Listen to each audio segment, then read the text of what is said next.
And she said, oh, well, my grades, they're usually pretty good. Yeah, you have a 4.66 grade point average. I didn't know if anything over a 4.0 was possible.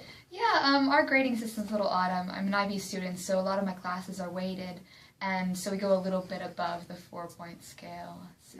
And yes, you did. I think there's people right now listening just saying, overachiever! Yeah,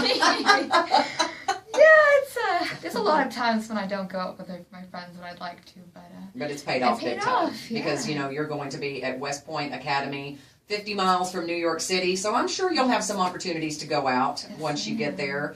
What are you most excited about, and what are you most nervous about? Well, I'm most excited about, I'm a huge government nerd. I've always been really intrigued with government. So I'm going to a good place, right? Yes. I was always loved government. I grew up watching Liberty's Kids on PBS, and George Washington was my Superman. I thought he was so cool. Oh my gosh, that's hilarious. That's awesome. So I'm going to a good place, right? Yeah. So I'm planning on double majoring in international affairs and political science, and so that's what I'm really excited for, is being taught by the government, for the government. I mean, yes. What better can you get for that?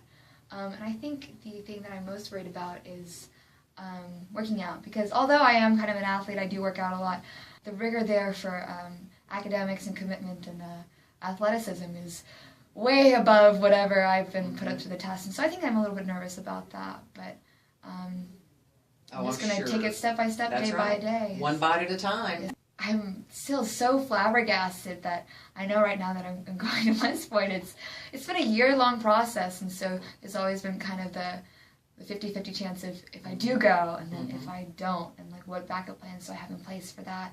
And so it's Plan B not needed. Plan B not needed. I don't have to worry. I applied to 9 different schools in total. And I know the other 8 are like, dang it. Well, I'd like to think so. But you know so. Thank you. You know so. I think in 2003 they started. It's called Beast informally. Pretty scary name, isn't yes, it? It is. They a little started, intimidating. June 27th, I think in 2003, that's when they started, but it's either usually really late June, early July, and it's 6 weeks of learning basically how to be a cadet and getting away from civilian lifestyle. I gotcha. Now, of course, you are a high school senior. Yes, ma'am. And a female, that much, we're not going to take that for granted.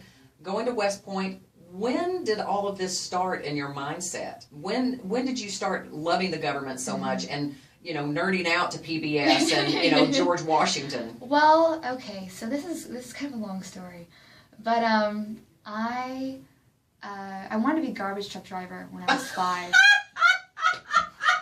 Okay, not that there's anything wrong with that, but it's a big job. It is. I wanted to be a garbage truck driver because I lived in a little apartment when I was growing up, and every day about 3 o'clock after I got home from school, I'd look out the window, and there'd be this gigantic garbage truck, and it would lift the bin above its head, and just dump all this garbage into its back. I thought, I want to be the person who drives on the street and people say, that's so cool, that thing is massive.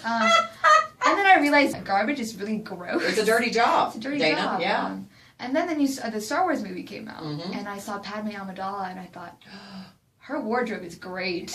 She got to go and talk in front of people and make a difference, and she was a senator in the Galactic Senate, and she knew how to use a blaster. And she kicked booty. That's right. She did. She kicked booty all over the place. I want to do that. Yeah, and so, what's the equivalent of that? And, of course, it's president. So I thought, and that's really when my love of government started. I wanted to learn as much as I could about it. And how old were you then? I was about 5. Oh, just a little girl. I was little, and people always thought I was kind of joking, but it's been totally serious for me this entire time. And so have your parents encouraged you along the way? Yes. My mom is an artist, and so she's always kind of wanted to be a fashion designer. 2 different roads, politics and fashion design. Yeah. So, but they've always been super supportive of me. My father passed away in 2002, so it's only been me and my mom. But my father, from the time that we had together, I was Daddy's little girl, and so he's always been super supportive for that. And my mom and just all the people who've raised me, and my godparents and my aunt and uncle, they've all been really supportive of this kind of crazy dream of mine. But you know what? It's a testament to you can achieve your dreams. Yes, ma'am. If you work hard and pursue them and don't let people dissuade you and don't bow to the negative but stay positive and keep moving forward, you can do whatever you put your mind to do. Yes, ma'am. Absolutely. And I know your dad is so proud of you. Absolutely. Thank you.